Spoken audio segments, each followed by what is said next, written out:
Welcome back, Dangers! So for today's video, we get another parcel to unpack.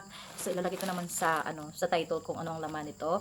But before natin to buksan, please tuplukan na natin ang subscription button down below, and of course, ring our bell so that you will be notified if ever Inday Kuradang will upload another video.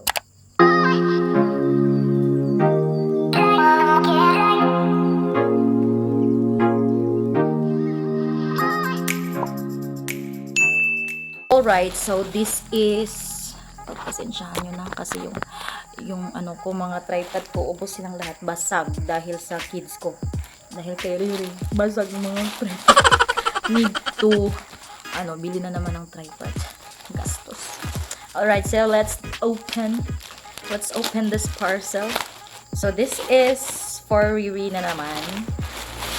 This is for our kids. Mag-review na din tayo. This is affordable clothes for your baby girl. Diyan. Ayan. So, very affordable. Lagay ko tong mga prices. Ilalagay ko yung mga price range nito dito, diapers, para meron kayong idea sa mga prices nito, mga guys. So, first is a turno. Hala, bakit ang liit? Maliit. Hindi to kasya kay Riri. I don't know kung kasya, pero parang kasya pa naman, pero maliit. Pink. Maliit siya, dai. Ito medyo malaki. Pero itong top, para kasing crop top na to. Pero kasya pa naman. Ito kasya. Mataba pa naman yun si Riri.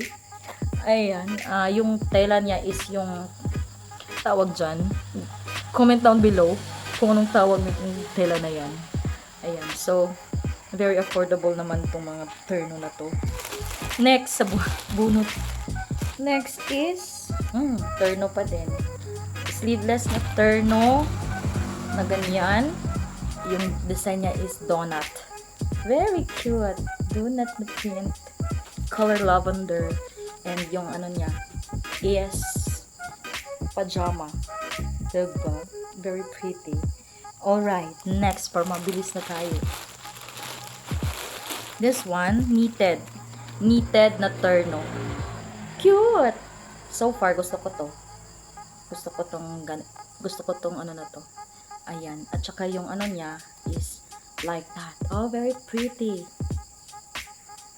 Kasyang-kasya to kay Riri. Tambuhala pa naman yun. Diba? Cute! Cute. Pang camel. Oy, wow. Bet ko to. Medyo, iwan ko lang kung magkano yung price. I will just put the price of this terno. Pero nice siya. Maganda yung quality, knitted, and good. Next is a terno pa din. Sleeveless. Alam nyo kasi bakit ako nag-haul or bumibili na naman ng mga ganito? Kasi lumalaki na po si Riri. Kaya bumibili na naman ako. Maganda kasi itong mga pambahay-bahay. Kasi yung tela nito is very comfortable. Yung cotton spandex. Yun. Very affordable sa mga kids at saka very comfortable din sa maglalaba. Comfortable. Wala nga, comfortable na din sa maglalaba. Kasi ang dali lang nitong labahan itong mga ganitong tela. Cute. Short naman tong niya, partner. Then, spag na top. Oh, diba? Pambahay-bahay ni Riri. Next is cotton spandex pa din na pajama. Medyo maliit. I think maliit. Like that. Yung bottom niya.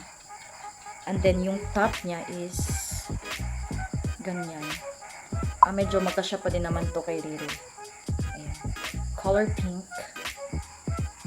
Ganyan. Saktong-sakto sa kanya to. I think. Diba? Alright, so another knitted. Last but not the least, another knitted na but this time wala siyang ribbon. Kasi ito knitted na isa, meron siyang ribbon dito. At saka yung short niya is may ribbon. Ito, walang ribbon yung kanyang top. Ayan. And yung niya, dito, may siya dyan. Ganyan. Pero mas bet ko yung nito, tela. Kasi ito, medyo may pagka-silky na yung madulas yung kanyang madulas yung kanyang pagka-knitted. Ayan. Ito is parang siyang cotton na knitted. Ganyan. So, this is it. Pansit.